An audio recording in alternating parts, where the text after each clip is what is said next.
오늘의 주요 뉴스입니다. 윤석열 국민의힘 대선 후보가 기존 선거대책위원회를 해체하고 김종인 총괄선대위원장과 결별을 선언했습니다. 김 위원장도 뜻이 안 맞으면 헤어질 수밖에 없다고 밝혔습니다. 이재명 더불어민주당 대선 후보가 이낙연 전 대표와 함께 광주를 찾아 국민 통합을 강조했습니다.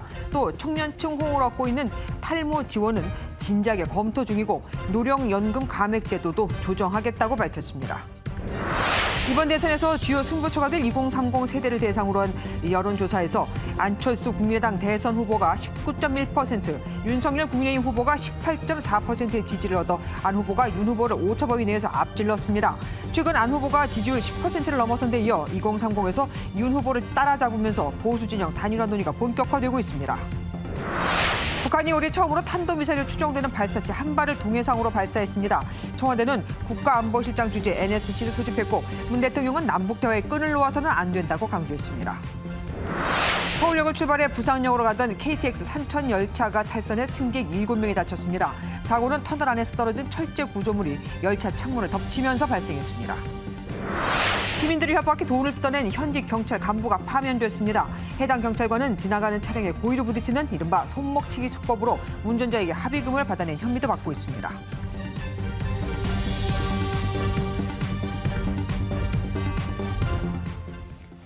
오롯이 제 탓입니다. 선대위 개편 문제를 놓고 내용에 휩싸였던 윤석열 국민의힘 대선 후보가 이틀간의 숙고를 거친 끝에 내놓은 일성입니다. 김종인 위원장과 자신의 측근들을 모두 사퇴시키며 선대위 슬림화를 선언했습니다. 첫 소식 박장 기자가 보도합니다. 이틀간의 장고를 끝낸 윤석열 국민의힘 대선 후보는 지지율 하락과 선대위 혼선은 모두 자신 탓이라고 고개를 숙였습니다. 문재인 정부에서 망가진 공정과 상식을 반드시 바로잡겠다는 약속을 드렸습니다. 하지만 지금 많은 국민들께서 걱정하고 계십니다. 다 모두 오롯이 후보인 제 책임입니다. 김종인 전 위원장을 포함한 선대위 해체를 선언한 윤 후보는 확실히 다른 모습으로 다시 시작하겠다며 핵심 본부만 남기는 슬림화를 선언했습니다. 또 약세를 보이는 2030 세대에겐 주도권을 주기 위한 개편이라고 설명했습니다.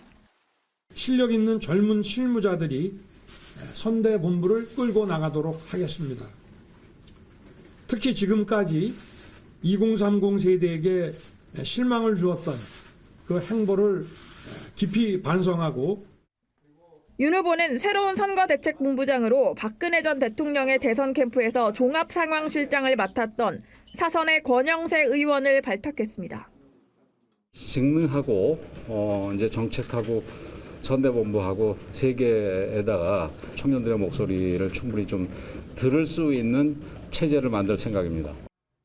윤 후보는 중소기업인 신년 인사회 참석에 이어 오세훈 서울시장과 박형준 부산시장과 만찬을 하는 등 일정 정상화를 하며 지지율 회복에 박차를 가했습니다.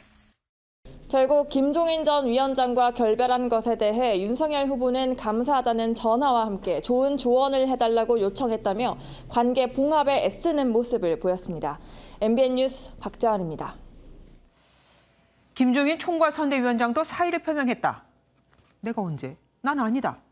이렇게 주고받았던 걸 보면 김 전 위원장은 그제만 해도 본인이 직접 선대위를 개편할 것으로 여긴 듯하죠. 하지만 윤석열 후보의 생각은 달랐습니다. 본인이 하겠다 이겁니다. 결국 선대위에서 배제된 김 전 위원장은 윤 후보를 작심 비판했습니다. 그 정도 판단이면 같이 할 수 없다면서요. 노태영 기자가 보도합니다. 예고 없이 선대위 전면 개편을 발표한 뒤 윤석열 후보의 결단을 기다렸던 김종인 전 총괄선대위원장. 선대위 배제 소식이 전해지자 윤 후보는 비전이 없다며 10분 동안 작심 비판을 쏟아냈습니다. 그 정도의 소위 정치적 판단 능력이면은 더 이상 나하고 뜻을 같이 수가 없어요. 비전이 보이지가 않으니까 지금까지 이렇게 헤매고 있는 거예요.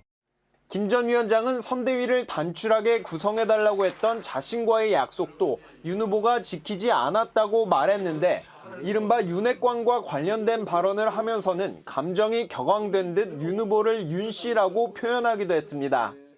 이준석 대표를 내가 무슨 감싼다는 이딴 소리를 또 윤석열 주변의 사람들이 한 것 같은데 윤석열이를 당선시키도록 하는 것이 네 책무다 하는 것만에 강요를 한 거예요. 최측근 권성동 의원이 당 사무총장과 선대위 종합지원본부장에서 모두 사퇴한다며 윤 후보를 위해 백의종군하겠다고 밝힌 가운데 김 전 위원장은 이에 대해 물러난다고 진짜 물러난 거냐고 되물으며 지금도 밖에 직책도 없는 사람들이 영향력을 행사하고 있다고 꼬집었습니다. MBN 뉴스 노태현입니다. 사실 김종인 전 위원장은 별의 순간이 왔다며 윤석열 후보가 검찰총장일 때부터 정치 참여를 독려했었던 인물입니다. 윤 후보가 대선 출마를 선언하고 국민의힘에 입당해 경선을 치르는 과정에서도 조언을 하면서 도움을 많이 준 것으로 알려졌는데 하지만 선대위 합류 33일 만에 결국 파국을 맞았습니다. 두 사람의 시작과 끝, 신재우 기자가 돌아봤습니다. 지난해 초 윤석열 당시 검찰총장을 두고 김종인 전 위원장은 대권을 의미하는 별의 순간이 왔다고 치켜세우며 대선 출마에 불을 지폈습니다. 내가 보기에 윤석열 총장이 별의 순간을 잡은 것 같아. 이후 국민의힘에 들어간 윤 후보는 경선에서 승리하자 김 위원장을 총괄 선대위원장으로 임명하려고 했지만 거부당했습니다.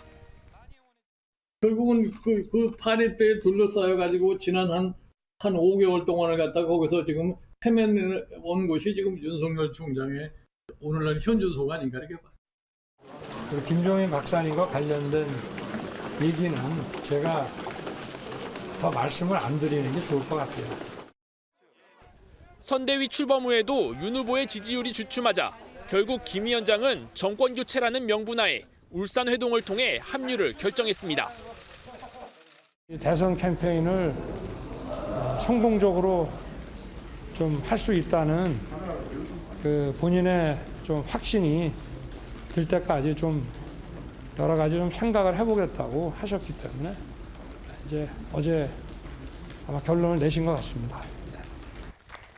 하지만 합류 이후에도 선대위가 비대해 제대로 가동되지 않는다고 판단한 김 전 위원장은 후보와 상의 없이 선대위 개편을 전격 선언했습니다. 비서실장의 노릇을 할 테니 후보도 태도를 바꿔서 우리가 해준 대로만 연기만 좀 해달라 이렇게 부탁을 했습니다.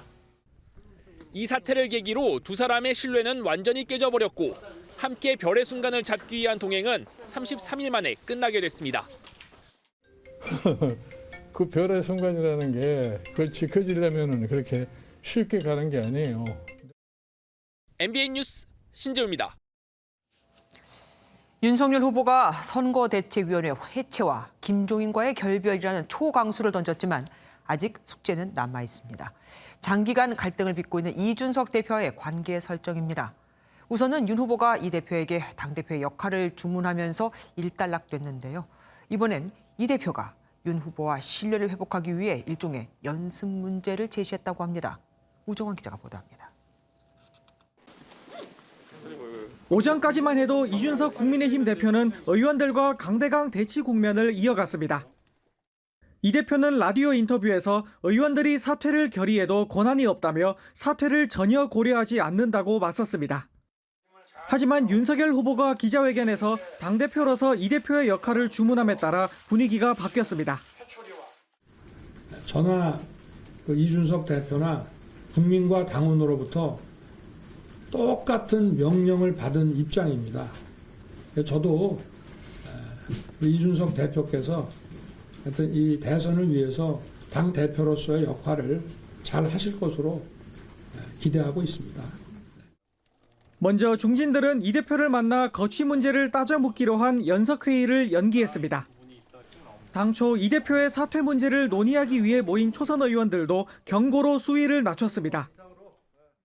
일단은 후보의 말씀에 우리가 존중하기로 하고 일단 당내의 분란은 잠시 유보하고 그리고 또다시 이런 일이 있을 때는 거기에 대한 어떤 강력한 조치를 취한다는 그런 의원들의 말씀들이 많았습니다. 이 대표는 개편된 권영세 선대본부장 체제를 긍정적으로 평가하면서도 새로운 선대위와 신뢰를 쌓기 위한 선결 조건을 제시했습니다. 저는 명시적으로 권영세 의원님께 연습 문제를 드렸고 연습 문제 어떻게 풀어주시느냐에 따라 가지고 앞으로 신뢰관계나 아니면 협력관계가 어느 정도의 결합도를 가지고 이루어질 수 있을지. 여기서 말하는 연습 문제는 인선과 관련한 거라고 이 대표 측은 전했습니다. 남은 사무총장과 본부장급 등 인선에서 이번에야말로 윤핵관 문제가 완전히 정리돼야 윤 후보와 신뢰를 쌓고 선거운동에 동참할 수 있다는 뜻으로 해석됩니다. MBN 뉴스 우종환입니다. 국민의힘이 저렇게 내홍에 휩싸이자 민주당은 내부 단속에 나섰습니다. 오만해져서는 안 된다며 단결하는 동시에 이번 난맥상에 윤 후보의 책임론을 꺼내들었죠. 김종인을 쳐내고 이준석을 따돌린다? 이건 다 윤 후보의 잘못이다 이겁니다. 김문영 기자가 보도합니다. 더불어민주당 지도부가 당내 일부 구성원들의 들뜬 분위기를 거론하며 경계령을 내렸습니다. 이재명 민주당 대선 후보의 지지율 상승과 국민의힘 선대위 해체에도 일일비하지 말아야 한다며 공개석상에서 자중을 촉구한 겁니다. 상대당의 자중질환이 우리 당의 능력과 승리를 보장하는 것은 아닙니다. 특히 기분에 취해서 SNS에 치기 어린 글을 올리거나 오만한 자세를 보여서는 안 될 것입니다.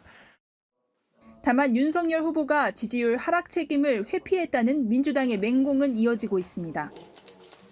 이제 이번에 김종인 위원장을 팽시킨 것이 인간적으로는 어떤 시그널을 주냐면 같이 할 사람들이 없다라는 것이 확인되는 장면이거든요. 제가 볼 때는 후보의 문제인데요. 노웅래 의원과 안민석 의원도 SNS에 김종인을 쳐내고 이준석을 따돌린다고 무엇이 달라지겠냐며 윤 후보의 책임론을 꺼내들었습니다. 국민의힘 선대위 해체 소식에 안철수 국민의당 대선 후보는 말을 아꼈습니다. 다른 당 이야기니까요. 잘 되기를 바랍니다. 국민의힘 선대위 개편과 함께 야권 단일화 가능성도 보다 커진 가운데 민주당은 안철수 후보가 윤 후보를 신뢰하기 어려울 것이라고 일갈하면서도 1강 2중 구도를 대비한 대책 마련에 고심 중입니다. MBN 뉴스 김문영입니다. 국민의힘이 내홍에 빠진 사이 더불어민주당은 보란듯이 결석을 다지고 있습니다. 어제 정세균 전 총리와 후원에 출범식을 했던 이재명 후보는 오늘은 이낙연 전 대표와 손을 맞잡고 통합의 메시지를 내놨죠. 나아가 청년층을 위한 탈모 공약, 노인층을 위한 노인연금 공약도 거론했는데 벌써부터 반대 의견도 나오고 있습니다. 탈모 치료에 국민건강보험을 적용하면 미용, 성형, 피부과 이런 영역의 수많은 시술과 치료들은 또 어쩔 거냐 이겁니다. 주진희 기자입니다. 박수치는 당원들 사이로 이재명 더불어민주당 대선 후보와 이낙연 전 대표가 맞잡은 두 손을 번쩍 들어올립니다. 통합과 비전을 키워드로 국가비전 국민통합위원회 첫 회의에 함께 참석한 건데 이재명 후보는 전에 없던 일이라고 강조했고 경쟁했던 모든 후보들이 정말로 혼신을 다해서 할 수 있는 최대치의 역할을 해주고 계십니다. 이낙연 전 대표는 민주주의의 상징인 광주, 호남이 함께해달라고 호소했습니다. 양극화, 복지, 안전, 우리에게 새로운 과제들이 속속 생겨나고 있습니다. 그 일 또한 이재명 동지와 민주당이 해내겠습니다. 이낙연 전 대표는 이재명 후보와의 첫 원팀 행보 장소로 광주를 택해 호남 민심을 다독였고 원팀 체제에 속도를 냈습니다. 선대위 개편으로 시끄러운 야당과 달리 결속을 다지는 동시에 2030 청년을 공략하는 탈모 공약 검토도 시사했습니다. 진지하게 접근하면 좋겠다는 생각이 듭니다. 결국은 신체 완전성이라고 하는 게 매우 중요한 가치인데 저는 기본적으로는 책임지는 게 맞다고 보고 SNS에는 일하는 노인에 대한 노령연금 감액 제도를 단계적으로 조정하겠다는 글을 올리며 노인층 표심도 공략했습니다. MBN 뉴스 주진입니다. 국민의힘이 선대위 개편을 놓고 내홍을 겪는 동안 안철수 국민의당 대선 후보는 동요하는 보수층의 빈틈을 파고들고 있죠. 그리고 2030을 대상으로 한 다자 대결에서 윤석열 국민의힘 후보에게 오차 범위 내에서 근소하게 우위를 점했다는 여론조사 결과도 나왔습니다. 안 후보가 지지율 10%를 넘긴 데 이어 캐스팅 보트인 2030의 지지까지 얻으니 단일화 논의가 먼 얘기가 아니게 됐습니다. 백일종 기자입니다. 여론조사 기관 리얼미터 조사에 따르면 2030을 대상으로 한 다자 대결에서 안철수 국민의당 후보가 19.1%를 차지해 18.4%를 차지한 윤석열 국민의힘 후보를 오차범위 내에서 근소하게 앞섰습니다. 1위는 33.4%를 얻은 이재명 민주당 후보였고 심상정 정의당 후보는 7.5%로 윤 후보의 뒤를 이었습니다. 최근 지지율 10%대를 기록하며 3자 구도를 만들어가고 있는 안 후보는 조사 결과가 발표된 뒤 정치를 시작한 이유가 2030 문제의 해결이라고 강조했습니다. 청년들 공약을 정말 현실성 있게 실행 가능한 공약들을 준비했습니다. 앞으로 더 인정받을 수 있도록. 안 후보는 여전히 정권 교체의 주역이 될 것이라며 단일화에 선을 그었지만 국민의당에서는 전향적인 목소리도 나오고 있습니다. 결국은 누가 적임자인가를 아마 판단하실 날이 오지 않겠는가. 하지만 국민의힘은 단일화 없이 승리할 상황을 만들겠다며 논의를 일축했습니다. 지금은 뭐 그럴 필요는 전혀 없다고 생각을 합니다. 이런 가운데 다른 후보들과 함께 중소기업중앙회 행사에 참석한 김동연 새로운 물결 대선 후보는 좋은 정책만으로는 성공이 담보되지 않는다며 좋은 내용을 실천에 옮길 일머리가 필요하다고 강조했습니다. MBN 뉴스 백길종입니다.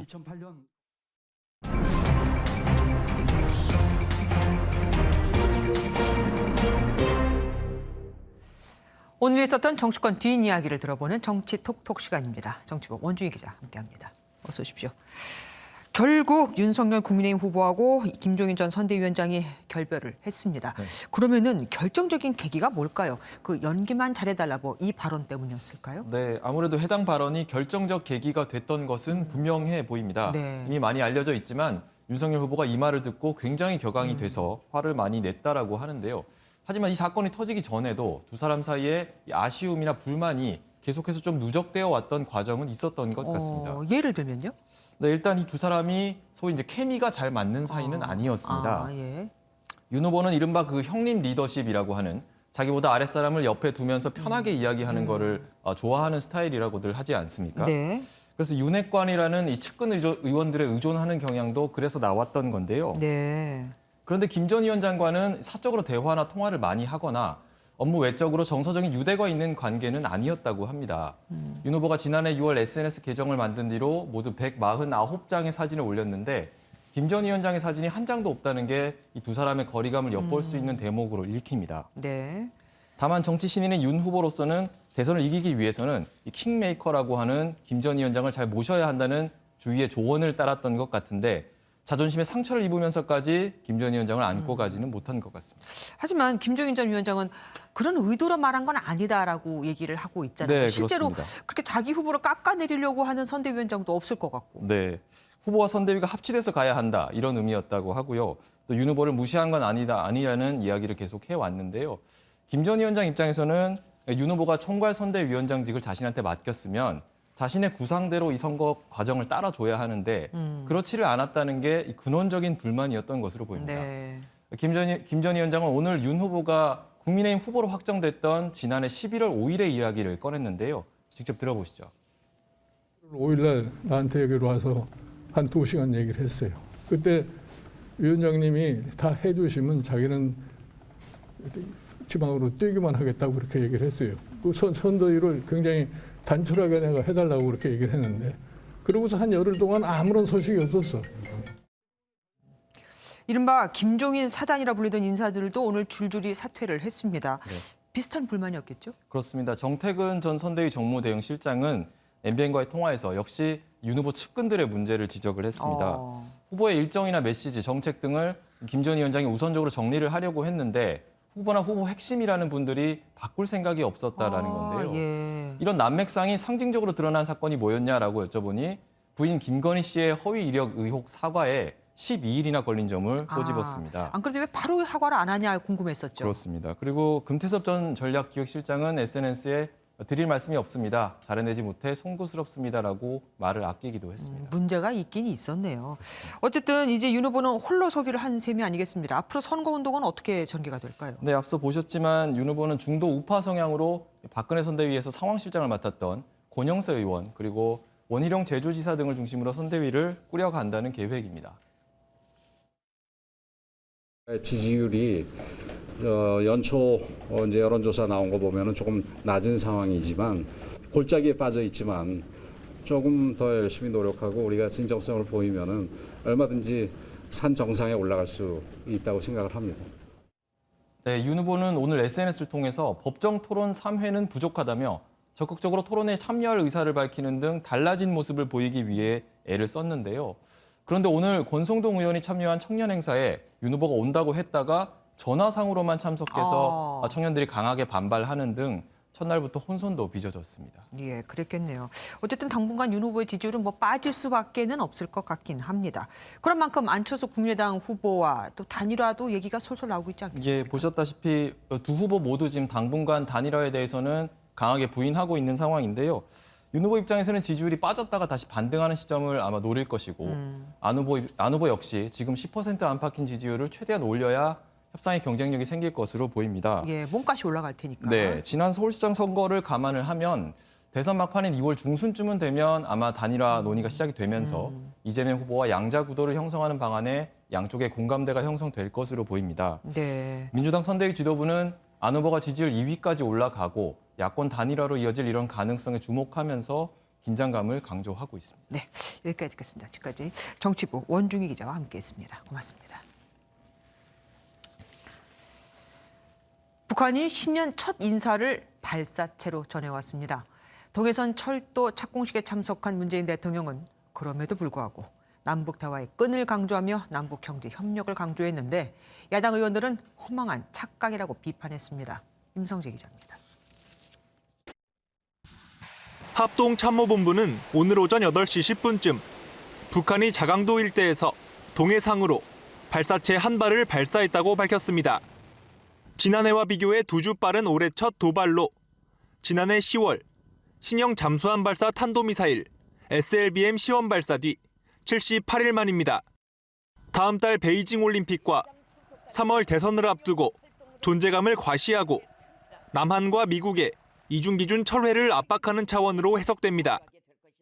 자신들이 하고 있는 그런 무기체계 개발도 다른 국가와 특별하게 다르지 않다라는 주장을 하고 있습니다. 외적인 환경이랑 상관없이 형상적으로 하는 군사적인 개발이다라는 그런 명분을 서훈 청와대 국가안보실장 주재로 열린 NSC는 북한 미사일 발사에 대해 우려를 표시하고 한미 공조를 통해 세부 분석에 들어갔습니다. 공교롭게 강원도 최북단 고성군 동해선 착공식에 참석한 문재인 대통령은 남북대화 노력을 강조했습니다. 우리는 이러한 상황을 근원적으로 극복하기 위해 대화의 끈을 놓아서는 안 됩니다. 북한도 대화를 위해 더욱 진지하게 노력해야 합니다.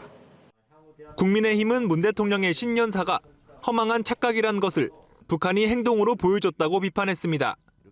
MBN 뉴스 임성재입니다. 합동참모본부가 지난 1일 월북한 탈북자 김 씨의 월북 경로를 조사한 결과를 발표했습니다. 군은 김 씨가 남한으로 일명 점프 귀순을 했을 때도 경계 실패가 아니라고 했었죠. 이번 건을 볼까요? 김 씨가 월북 과정에서 CCTV에 무려 5차례나 포착됐지만 제대로 파악을 못했고 CCTV 시계까지 맞지 않아 엉뚱한 화면을 돌려봤으며 보고 누락까지 됐던 것으로 확인됐습니다. 강용호 기자가 보도합니다. 지난 1일 오후 12시 51분 강원도 고성 민통선 마을에 나타난 김 씨는 군의 경고방송을 들은 뒤 초소를 우회해 이동하기 시작합니다. 오후 6시 36분 GOP 이중철책을 넘은 김 씨는 약 4시간 뒤 군사분계선을 넘었고 자정을 넘겨 군 감시망에서 유유히 사라졌습니다. 이 과정에서 김 씨는 CCTV에 5차례 포착됐지만 감시병은 인지하지 못했고 초동조치조는 철책 인근의 발자국도 발견하지 못했습니다. 현장 작전 요원들은 포착 영상을 확인하지 못했고 철책 현장 확인 시 이상 징후를 발견하지 못했습니다. 녹화된 CCTV 영상에서도 김 씨의 월책 장면을 확인하지 못한 것으로 드러났습니다. 하루 2번 CCTV 녹화 시간과 실제 시간을 일치시키는 작업을 제때 하지 않아 4분의 오차가 발생한 상태에서 엉뚱한 시간대를 확인한 겁니다. 지휘통제실장은 이런 상태로 상황을 종료했고 심지어 상급부대와 대대장 보고도 누락했습니다. 문재인 대통령은 22사단 지역에서 발생한 경계 작전 실패는 있어서는 안 될 중대한 문제로 군 전반의 경계 태세에 대해 특별 점검을 실시해 이런 일이 재발하지 않도록 하라고 지시했습니다. 군 당국은 최전방 부대 경계 태세에 허점이 드러나 국민께 송구하다며 유감을 표했습니다. MBN 뉴스 강영우입니다. 서울에서 부산으로 가던 KTX 산천 열차가 탈선해 승객 7명이 다쳤습니다. 터널 안에서 떨어진 철제 구조물이 열차 창문에 부딪히며 바퀴가 빠진 것으로 알려졌습니다. 김영현 기자가 보도합니다. 달리던 KTX 열차에서 갑자기 돌이 튀는 소리가 나더니 유리창에 금이 갑니다.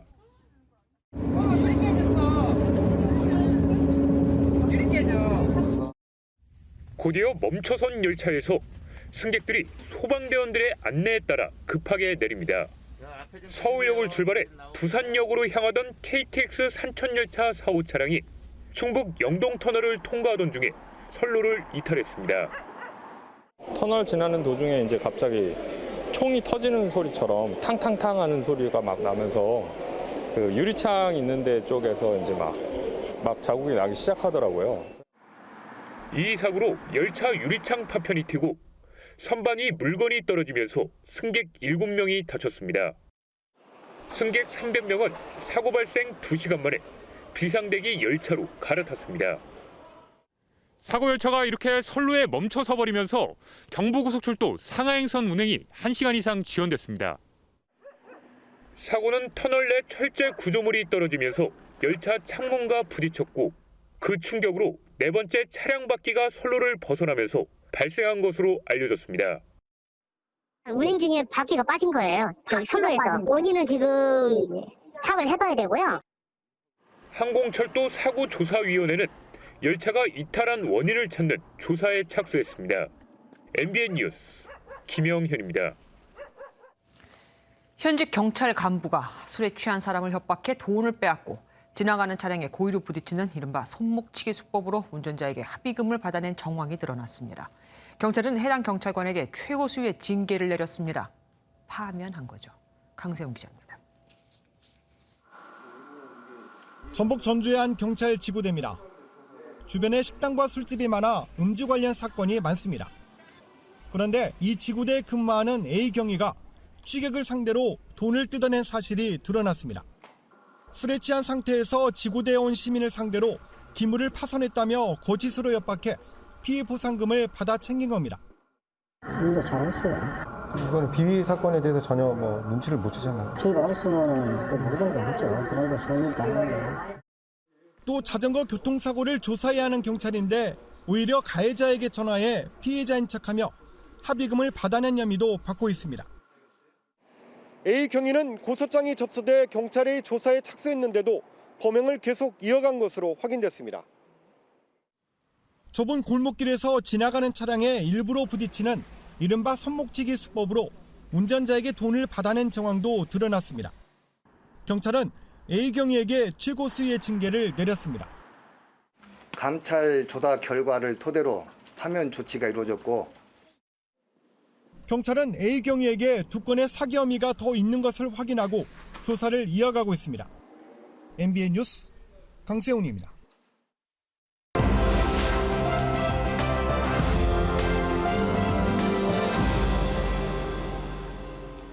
오늘 하루 화제가 됐던 뉴스를 모아 전해드리는 픽뉴스 시간입니다. 오늘은 손기준 기자 나왔습니다. 어서 오십시오.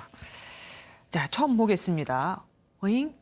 이 옷을 벗기는 게임이 청소년이 할 수 있다는 겁니까? 뭡니까 이거 설마? 좀 되게 당황스러운 키워드인데요. 네. 먼저 좀 게임 영상을 좀 보시면 좋을 것 같습니다. 네네. 한 여성 캐릭터와 가위바위보를 하는데 사용자가 이기자 복장 하나가 사라집니다. 이제 계속 승리하면 캐릭터가 속옷만 입은 모습으로 좀 등장하게 되는 다소 황당한 게임입니다. 잠깐만요. 청소년 이용 게임은 사전에 심사에서 통과돼야 넘어갈 수 있는 거 아닙니까? 심사 기준이 의심스럽습니다. 어떻게 된 거죠? 근데 이 기준이 조금 당황스러울 정도인데 이 게임이 일단 만 15세 이용가였습니다. 아이고 세상에. 15세 이용한 게 이게 심사 기준이 문제가 아니라 특정 제도가 문제였습니다. 예? 바로 자체 등급 분류 제도라는 건데 보통은 게임을 유통하려면 게임물관리위원회로부터 등급 심사를 받아야 합니다. 근데 이제 시장 활성화가 있죠. 예를 들면 게임이 좀 등급이 분류가 미뤄질 수도 있고 이 때문에 대형 사업자에겐 게임 등급을 자체적으로 매길 권한을 줬습니다. 한마디로 믿고 맡길 테니 알아서 잘해라 라는 제도죠. 뭐 구글이나 애플이 이런 경우에 해당하는데 네. 구글 코리아도 바로 대형 사업자에 해당하고 자체적으로 등급을 매겨 앱을 내려받을 수 있는 플레이 스토어에 올린 겁니다. 근데 지금은 이 게임을 검색해서 내려받을 수 없는데 하지만 기존에 이를 내려받은 사람은 무리 없이 쓸 수 있다고 알려지면서 삭제가 아닌 숨김 처리를 한 걸로 추정됩니다. 얼마나 많이 내려받았대요? 약 100만 회 정도 지금 내려받은 걸로 누적이 돼 있는데 네. 그래서 그제에서는 게임 분야에서는 약간 하루 동안은 1등을 한 걸로 지금 추정되고 그 있습니다. 정도였습니까? 네. 어쨌든 이렇게 믿고 맡겼다가 업체에다 맡겼다가 결과물이 이상하면 적어도 삭제 처리를 할 수 있어야 되는 건 아닌가 그런 의구심도 좀 듭니다. 어쨌든 믿는 도끼에 발등 찍혔습니다. 다음 소식 보겠습니다. 아이고 다음도 아슬아슬해 보입니다. 예, 그렇습니다. 이제 새해 첫날에 중국에서 발생한 건데 산시성의 한 도로에서 발생한 겁니다. 이제 영상을 좀 보시면 약간 이제 되게 아슬아슬한 절벽에 대형 화물차가 이제 걸려 있는 건데 가드레일을 들이받고 이렇게 있는 겁니다. 근데 이제 그나마 운전자와 동승자는 사고 직후에 차량에서 빠져나와 다행인데 이제 언제 떨어질지는 모르는 화물차가 이제 이런 1차로 길을 막고 있고 다른 차량 통행까지 막은 상황이었습니다. 네. 결국에 인근 주민이 지게차 여러 대를 동원해 이틀 만에 끌어낼 수 있었습니다. 지게차로 화물차를 끌어냈다. 예, 그렇습니다. 대단하네요. 다음은 소식도 중국 소식이라면서요. 예, 역시 중국에서 좀 일어난 건데 이건 조금 더 무거운 소식입니다. 이제 중국 시안 관련 얘기인데 이제 네. 중국 시안이 지금 코로나19 확진자가 연이어 발생하니까 지난달 23일부터 도시 봉쇄에 들어갔습니다. 네. 약 2주간인데 처음에는 식료품을 살 때는 외출이 가능했는데 그렇죠. 이틀에 한 번씩. 예, 한 그런 명씩. 식으로. 근데 이제 확진자가 계속 느니까 중국 정부가 바깥 출입을 사실상 금지했습니다. 아이고. 뭐 검사를 받을 때나 혹은 진짜 특별한 경우를 제외하고는요. 근데 어. 봉쇄가 이어지니까 결국 일부 가정에서 음식이 떨어지는 사태가 일어났습니다. 그러니까 음식이 떨어지는 건 당연한 일입니다. 그런데 아까 원시 시대 얘기가 나왔어요. 그건 뭡니까? 이제 결국에는 시민들 사이에서 원시 경제처럼 물물 교환이 이루어지고 있는 겁니다. 네. 정말로 식료품이 필요하니까요. 이제 중국의 포털 사이트인 바이두 등에 올라온 짧은 영상을 지금 보고 나오실 텐데 배추 한 포기와 당근, 토마토를 담배 2갑과 바꾸는 내용입니다. 이제 결국에는 혹은 게임기와 라면을 교환하기도 하고 거꾸로 쌀을 얻고자 전자기기를 내놓기도 합니다. 네. 이제 돈이 있어도 물건을 못 사는 상황이니까 아예 서로 필요한 물건을 맞바꾸는 겁니다. 네. 특히 이제 게임기는 없어도 살 수 있는데 이제 음식이 없이는 못 산다는 걸 이걸 보면 바로 알 수 있을 겁니다. 그러니까 밖으로 나가지 못하니까 뭐 아파트 내에서 이렇게 물물 교환을 예, 하는데요. 현재로서는 또 그렇게 추정되는데 이제 약간 중국 정부에서도 이제 무료로 이제 식량을 최대한 보급해 주려고 노력을 하고 있는데 이게 좀 한계가 있는 것 같습니다. 코로나에 걸리기 전에 굶어 죽겠다라는 말이 괜히 나온 말이 아닙니다. 다음 보겠습니다. 경찰관이 맨손 구조. 이거는 우리나라 소식입니까? 예, 우리나라 경찰 얘기인데 이게 지금 좀 시간이 된 겁니다. 한 2주 정도 됐긴 했습니다. 근데 지난달 15일 광주광역시에서 새벽 1시쯤 벌어진 겁니다.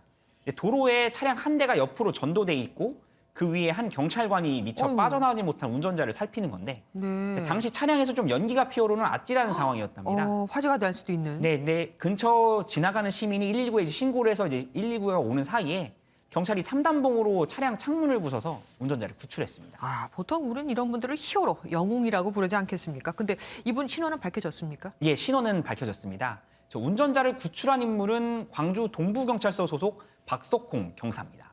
당시 박 경사가 현장 출동 후에 복귀하다가 사고 현장을 발견했는데 당시 그 해당 사고 현장이 관할 구역도 아니었답니다. 그런데 이제 그걸 보고도 지금 구출을 한 거고요. 이제 이런 구출 과정 속에서는 일종의 경험이 발휘됐는데 지난 2014년에 소방청이 주관하는 인명구조구역을 더 이수한 덕택인데 좀 더 빠르게 행동할 수 있었다고 합니다.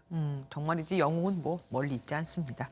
자, 마지막 소식 보겠습니다. 얼어버리는 거북, 뭐 이상 한파 소식입니까? 약간 이상 한파인데 좀 주인이 애정을 좀 덜 준 것 같습니다. 실수했어요? 약간 좀 부주의를 한 건데 이제 애완 거북이 모여 있는 이제 어항을 중국 허난성의 한 주민이 집 밖에 놔뒀는데 다음 날 좀 기습 한파에 어항이 그대로 꽁꽁 얼어버렸습니다. 근데 이제 얼어붙은 거북을 좀 따뜻하게 해주니까 결국에는 다행히 거북이들이 모두 살았답니다. 어머, 동사했는 줄 알았는데. 그렇죠. 근데 거북이들이 알고 보니까 주위 온도에 따라 체온이 변하는 변온동물이었다가서 얼어붙었다가도 따뜻하게 온도를 높여주면 정상으로 돌아올 수 있다고 합니다. 인간으로 치면 그러니까 히어로적인 능력이네요. 예, 잘 들었습니다. 지금까지 손기준 기자와 함께했습니다. 고맙습니다. 서울 강남에서 영업 제한 시간을 넘겨 불법 영업을 하던 유흥업소가 적발됐는데 여기 손님 중엔 체포영장이 발부돼 2년 넘게 경찰을 피해 숨어 다니던 지명 수배자도 있었습니다. 지명 수배를 받고 있었으니 당연히 백신 접종도 하지 않았겠죠. 그런데 여러 사람이 있는 곳에서 이렇게 술을 마신 겁니다. 김민영 기자가 보도합니다. 경찰이 굳게 잠긴 문을 열고 들어갑니다. 본인들 원래 계속 방으로 가세요. 앉아 계세요. 아무것도 안 써요. 다른 출구로 달아나려던 손님들이 경찰에 가로막히고 주방에 숨어있던 종업원들도 하나둘 나옵니다. 자, 기다리세요. 또 나오시려 하네. 왜 이 안에 왜 숨어있어요? 이렇게 나. 어젯밤 10시 반쯤 서울 강남의 한 유흥업소에서 업주와 손님 등 26명이 적발됐습니다. 영업 제한 시간인 밤 9시가 넘었는데도 고급 차량이 주차돼 있고 온풍기까지 작동되는 것을 수상히 여긴 경찰이 영업 현장을 덮쳤습니다. 이 업소는 QR코드나 백신 접종 여부를 확인하지 않고 체온 측정도 하지 않은 채 손님들을 받아온 것으로 드러났습니다. 보이스피싱에 가담한 혐의로 체포영장이 2번이나 발부돼 2년 넘게 도주하던 지명수배범도 붙잡혔습니다. 경찰이 처음 적발 당시 인원에서 한 사람이 모자라는 걸 알고 식기세척기 아래 숨어있던 수배범을 찾아냈습니다. 이제 부스럭거리는 소리가 나는 거예요. 혹시 여기 사람이 들어갈 수 있을까 하는 크기였거든요. 천을 이렇게 올려봤더니 거기 사람이 이렇게 쭈그려서 숨어 있더라고요. 처음엔 주민등록증 없다고 하다가 이제 저 사실 뭐 지명수배 있어서 그랬다. 30대 수배범은 경찰 추적을 피하려 예방접종도 하지 않고 몸살 기운이 있어도 PCR 검사 대신 자가키트로 진단했다고 말한 것으로 전해졌습니다. 서울 수서경찰서는 업주와 손님 등 총 26명을 감염병 예방법 위반 혐의로 입건하고 조사 중입니다. MBN 뉴스 김민영입니다. 법원이 학원, 독서실 등 청소년 교육시설은 방역 패스 대상, 그러니까 백신 접종 사실을 증명해야 하는 시설에서 제외해달라고 한 학부모 단체 등의 요구를 일단 받아들였죠. 방역당국이 즉시 항고장을 제출했습니다. 교육부도 3월 개학 전에 학생 접종을 최대한 독려해 학교 정상화를 추진하겠다는 입장을 거듭 밝혔고요. 법원과 방역 교육당국이 충돌한 겁니다. 심가현 기자입니다.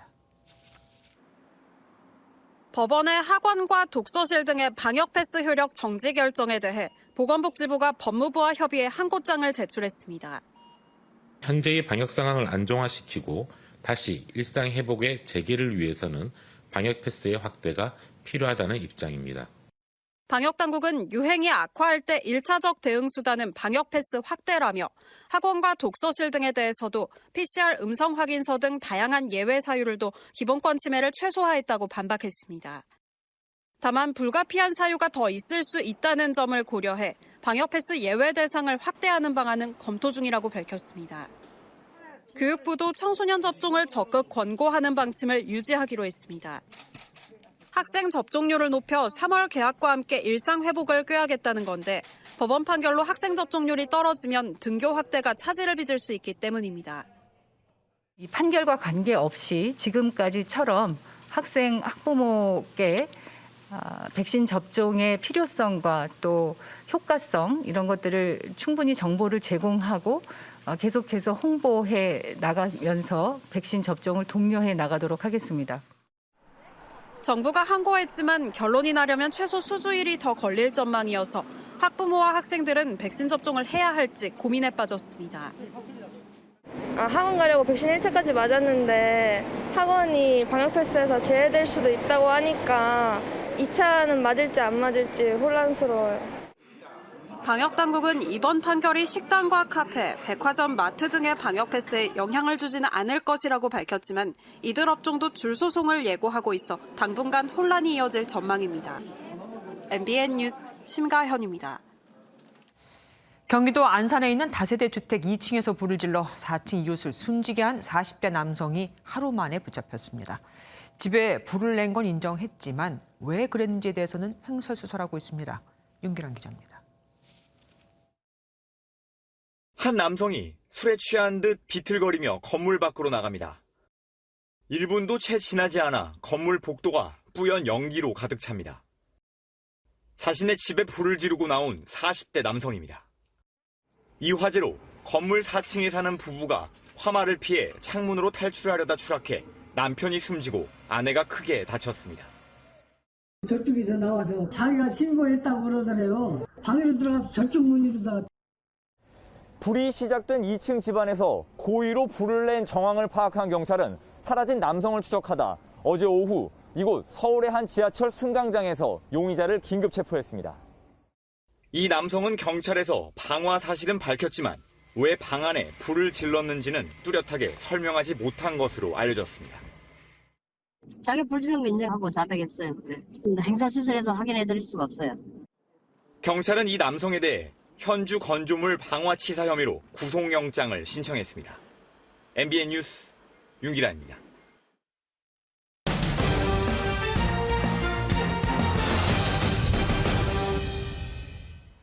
월화수목 토토일.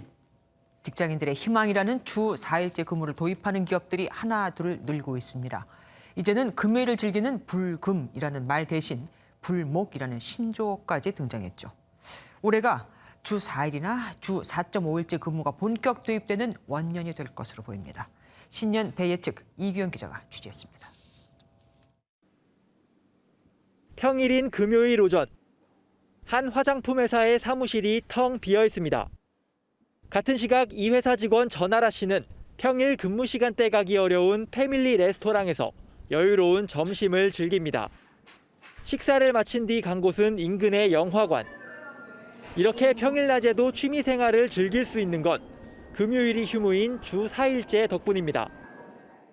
업무적인 보상을 받는 느낌이라 회사 생활도 만족감이 느껴지고 주말보다는 사람이 없어서 편하게 쓸 수 있어서. 직원이 각자 원하는 평일 하루를 골라 쉬는 곳도 있고 금요일 오후나 월요일 오전을 쉬는 주 4.5일제 직장도 속속 등장하고 있습니다. 업무에 조금 비율이 발생할 수 있는 월요일 오전 시간을 빼고 충전된 에너지를 가지고 나머지 근무 시간에 더 몰입해서 일을 할 수 있도록. 주 4일 기업이 처음 등장할 때만 해도 반신반의하는 시선도 있었지만 실제 기업의 실적이 나빠지지 않는다는 점이 확인되면서 주 4일 도입 기업이 빠르게 늘고 있습니다. 삶의 질을 중요하게 생각하는 이른바 MZ세대에게는 직장 만족도를 결정하는 주 요인이기도 합니다. 한 여론조사에 따르면 응답자의 절반 정도가 주 4일제에 찬성했는데 특히 20, 30대에서 찬성이 압도적으로 많았습니다. 친구들 만날 시간도 많아지고 자기 취미 생활을 즐길 시간도 많아지기 때문에 아무래도 같은 조건이면 여가 시간이 조금 더 확보가 되는 직장을 조금 더 선호를 하겠죠. 외국에서 이제 재택 원격 근무가 확산되는 것이 사실은 주 4일제와 같은 근무하는 형태의 방식이 더 촉진시킨 계기가 있거든요. 주 4일은 사회적 호응성에 맞추어서 우리가 점진적으로 논의할 시점은 된 거 아닌가 이렇게 봅니다. 아랍에미리트가 세계 최초로 공식적인 주 4.5일제를 도입하는 등 해외에서도 주 4일 근무가 급물살을 타고 있습니다. 우리나라 역시 올해 2022년이 주 4일제 도입의 큰 분기점이 될 것으로 보입니다. MBN 뉴스 이규현입니다. 달라질 직장의 모습은 이뿐만이 아닙니다. 사무실 대신 집에서 일하는 재택근무가 자리 잡으면서 인터넷 사이버 공간으로 출퇴근을 하고 가상 공간에서 만나 회의도 하는 새로운 풍속도 많아질 것으로 보입니다. 표선우 기자가 취재했습니다. 인천 계양구에 사는 권무성 씨에게 출근길 지옥철은 옛말입니다. 출퇴근 시간만 왕복 4시간에 가까웠지만 이젠 집이 곧 사무실이 됐기 때문입니다. 그 시간을 아껴서 다른 일을 할 수가 있고요. 저 같은 경우는 오전 시간에 똑같이 일어나서 아침 산행을 가거나 이렇게 해서 몸 관리를 좀 하고 있습니다. 재택근무의 장점을 살려 아예 답답한 서울을 떠나 일을 하는 직장인도 늘고 있습니다. 제가 고향이 지방인데 언제든지 이제 연차를 쓰지 않고 지방에 내려가서 고향에 내려가가지고 이제 일을 할 수 있다는 게 너무나 큰 장점인 것 같아요. 지난 2년 동안 출근을 꼭 사무실로 해야 한다는 개념은 이미 변화가 진행 중입니다. 저희가 사실 업이 IT업이다 보니까 다른 것들보다는 좀 위치에 대한 그 한계를 두지 않는 편이 저희가 좀 장점으로 와닿았던 것 같아요. 직원들 사이 소통이 필요하면 인터넷 가상 공간에서 모이는 기업도 늘고 있습니다. 이른바 메타버스 회의입니다. 가상의 캐릭터가 탁자에 앉으면 팀원끼리만 볼 수 있는 창이 켜지고 얼굴을 마주보며 회의를 진행합니다. 직원들이 직접 모이는 것보다 시간도 비용도 아낄 수 있다는 장점이 있습니다. 전반적인 교육 효과나 일정 짜기에도 되게 좋은 것 같고요. 그다음 비용적인 측면에서도 많은 도움을 받고 있는 것 같습니다. 코로나와 함께한 지 어느덧 3년째. 이제는 가상 공간 속 사무실로 출근하고 회의하는 직장이 우리에게 현실로 다가오고 있습니다. MBN 뉴스 표선우입니다. 위례 신도시에 있는 한 임대 아파트가 요즘 시끄럽습니다. 원래 4년 임대 조건이었는데 입주 9개월 만에 건설사가 분양 전환을 하겠다며 주변 아파트 분양가의 2배를 책정한 겁니다. 종부세가 너무 많이 나와서 못 버티겠다면서요. 오락가락 정책을 바꾼 정부, 그 틈을 이용한 건설사의 이익 챙기기. 그 속에서 짐은 주민들이 다 떠안게 됐습니다. 박기영 기자가 취재했습니다.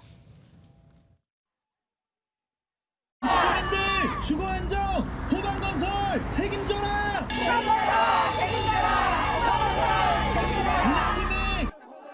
경기 하남시의 한 민간 임대 아파트 앞에서 주민들이 시위를 벌입니다.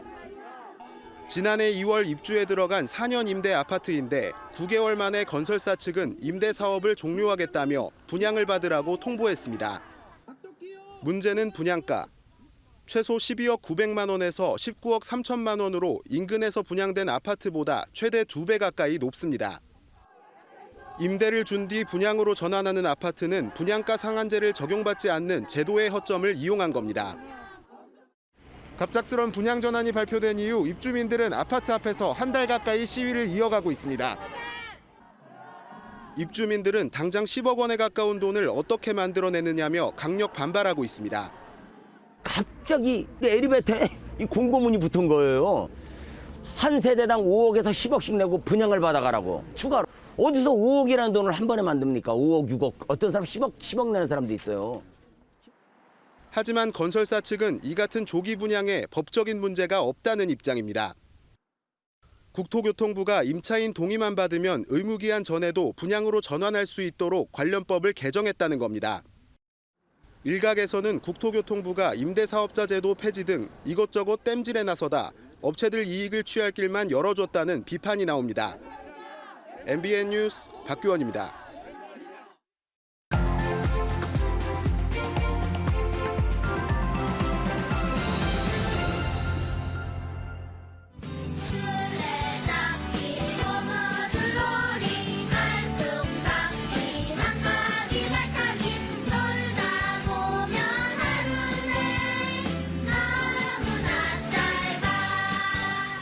영화처럼 예전엔 마을 앞 공터가 아이들의 놀이터였고 옆 동네에 새 놀이터가 생기면 또 친구들과 놀러 가는 게 재미였었죠. 하지만 요즘 도시 아이들은 안타깝게도 아파트 단지 놀이터가 전부라고 해도 과언이 아닙니다. 그런데 이 놀이터에서마저 갑질하는 어른들 때문에 자유롭게 놀지를 못합니다. 우리 아파트에 살지 않는 어린이는 우리 놀이터에서 놀면 안 된다는 아파트가 있기 때문이죠. 지난해 인천의 한 아파트 입주자 대표가 단지 내 놀이터에서 놀던 다른 단지 초등학생들을 주거 침입과 기물 파손으로 경찰에 신고한 건데 한 아이는 할아버지 뻘인 60대 입주자 대표에게서 너 남의 놀이터에 오면 도둑인 건 모르냐? 커서 아주 나쁜 도둑이 될 것이라는 말까지 들었다고 합니다. 이 사실을 알게 된 아이들의 부모는 입주자 대표를 고소했고 어제 경찰은 아동학대와 협박 혐의로 입주자 대표를 검찰에 넘겼습니다. 쉬 넘길 사건이 아닌 게 놀이터 이용에 대한 논란은 이번이 처음이 아닙니다. 아파트 놀이터 입구에 사유재산이라는 이유로 외부인 출입 금지라는 표지가 붙어 있는 걸 흔히 볼 수 있거든요. 놀기 위해 존재하는 놀이터에서 놀았다는 이유로 도둑, 파손범 취급을 받는 아이들의 상처는 오래도록 치유되기 어려울 겁니다. 하루를 잘 논 아이는 짜증을 모르고 10년을 잘 논 아이는 마음이 건강하다. 음식을 고루 먹어야 건강하게 자라듯이 놀이 밥도 꼬박꼬박 먹어야 건강하게 자랄 수 있다고 하죠. 의학 박사이자 미국 놀이연구원의 창시자인 스튜어트 브라운은 놀이의 반대말은 일이 아니라 우울이라고 했습니다. 마음 놓고 뛰어놀 시간도 또 공간도 없는 요즘 아이들. 놀이터에서라도 마음 편하게 놀 수는 없는 걸까요?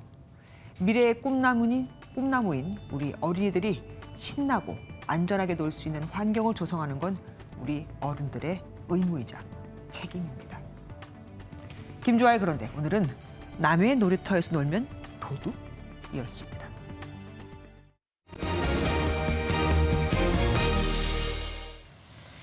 일본군 위안부 문제 해결을 촉구하는 수요 집회가 어느덧 30주년을 맞았습니다. 수요 집회의 상징은 평화의 소녀상이죠. 하지만 정작 30주년 수요 집회는 보수단체의 자리 선점으로 평화의 소녀상 앞이 아닌 다른 곳에서 열렸습니다. 이상혁 기자가 다녀왔습니다. 추운 날씨에도 수십 명의 시민이 차디찬 돌바닥에 앉아 있습니다. 30주년 수요 집회를 기다리는 시민들의 손에는 일본 정부의 공식 사과를 바르는 문구와 노란 나비들이 쥐어져 있습니다. 수요 시위가 30년이 되었습니다. 이 30년의 길은 정의였습니다. 이 30년의 길은 진실이었습니다. 정의기억연대를 비롯한 수요 집회 참가자들은 집회를 마친 뒤 외교부까지 행진을 이어나갔습니다. 지난 1992년 1월 일본 총리의 방안에 맞춰 처음 열린 수요 집회는 옛 주한일본 대사관 앞 평화의 소녀상 인근에서 매주 수요일 어김없이 열렸습니다. 하지만 재작년 5월부터 보수단체들이 집회 장소를 선점했습니다. 30주년 집회도 소녀상에서 30m 떨어진 곳에서 열렸고 소녀상 앞에선 보수단체들이 맞불 집회를 열었습니다. 위안부 피해자 지원단체는 수요 집회 현장에서 인권 침해가 벌어지고 있다고 밝히고 인권위원회에 진정을 제기했습니다. 일본군 위안부 문제 해결 운동 자체를 폄훼하고 말살하려는 시도로 지금 지속적으로 옆에서 엄청난 방해와 불법 행위를 자행하고 있습니다. 현재 정부에 등록된 위안부 피해자 240명 중 살아있는 피해자는 단 13명에 불과합니다. MBN 뉴스 이상엽입니다. 베이징 동계올림픽 개막까지 꼭 30일이 남았습니다. 중국은 올림픽이 열리는 베이징엔 지금 코로나의 코자도 얼씬 못하게 하고 있다고 하죠. 하지만 올림픽 때는 외국에서 무려 2만 5천 명 이상의 인원이 한꺼번에 들어오게 됩니다. 어떻게 준비를 하고 있는지 베이징에서 윤석정 특파원이 전해왔습니다. 베이징의 명동 왕푸징에 있는 동계올림픽 공식 기념품점. 시민들이 마스코트 빙둔둔과 쉐롱롱을 비롯한 각종 기념품을 고르고 있습니다. 거리엔 대형 시계탑이 올림픽까지 30일 남았음을 알려주고 시민들은 올림픽에 대한 기대감을 내비쳤습니다. 感到速滑，有关注的选手吗？吴大靖吗？您对那个冬奥会的期待程度很高吗？还行吧。对冬奥会有什么就是感受吗？18年的时候看过，当时只拿了1块金牌，希望今年多拿几块金牌。 잔치를 앞둔 중국의 가장 큰 걱정은 역시 코로나 방역.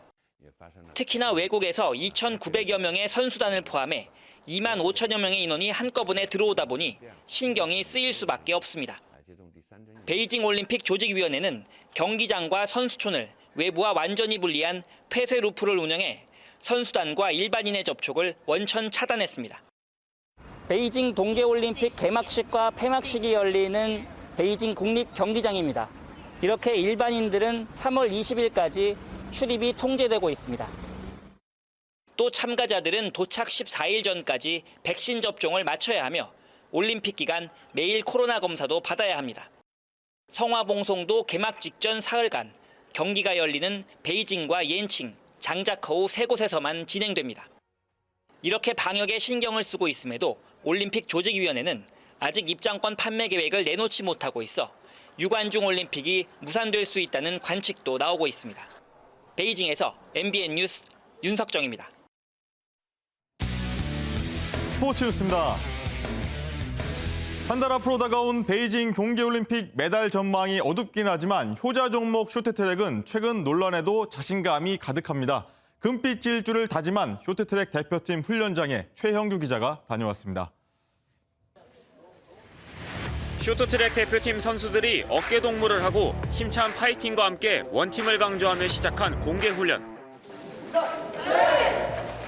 관중이 없는데도 빙상장은 시끄러운 응원과 소음이 가득하고 선수들은 아랑곳하지 않고 트랙을 거침없이 달립니다.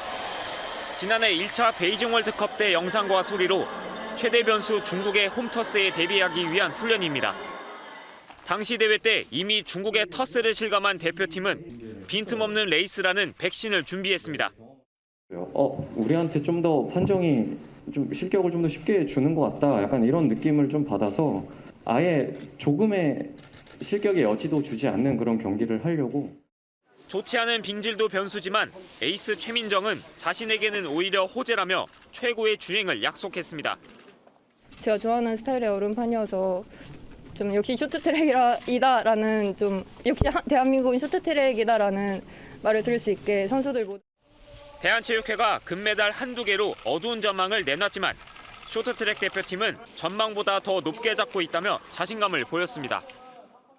동계올림픽 금메달 31개 중 24개를 책임진 쇼트트랙 대표팀의 금빛 질주는 다음 달 5일 혼성 계주에서부터 시작됩니다. MBN 뉴스 최영규입니다. 절기 소환인 오늘 서울은 영하 7.8도, 대관령은 영하 16.3도까지 내려갔는데요. 대한이 소환의 집에 가서 얼어 죽는다라는 속담이 있을 정도로 소환이 있는 이맘때 추위는 매섭습니다. 내일도 전국 곳곳에 아침 기온 영하권을 보이며 춥겠는데요. 서울은 영하 5도로 시작하겠고요. 찬바람의 체감 추위는 더할 수 있겠습니다. 당분간 영하 5도 안팎의 소환 추위가 이어지겠습니다. 대설특보가 내려진 제주에는 많은 눈이 내려쌓였습니다. 특보는 해제된 상태지만 내일 새벽까지 최대 15cm의 눈이 더 내릴 수 있겠고요. 또 그 밖에 제주에도 5cm의 눈 또는 5에서 20mm 안팎의 비가 내릴 수 있겠습니다. 중부지방은 눈비 대신 미세먼지로 흐린 하늘을 보이겠습니다. 내일 수도권과 충청은 종일 일평균 미세먼지 농도 나쁨 수준까지 치솟겠습니다. 중부지방 내일 구름 많은 가운데 세종은 영하 6도로 출발하겠고요. 한낮에는 5도까지 오르겠습니다. 광주는 영하 2도, 부산은 4도로 출발하겠습니다. 동해안 지역 엿새째 건조특보가 발효 중입니다. 불씨 관리가 필요해 보입니다. 당분간 맑은 가운데 대기의 메마름이 더해가겠습니다. 지금까지 날씨였습니다.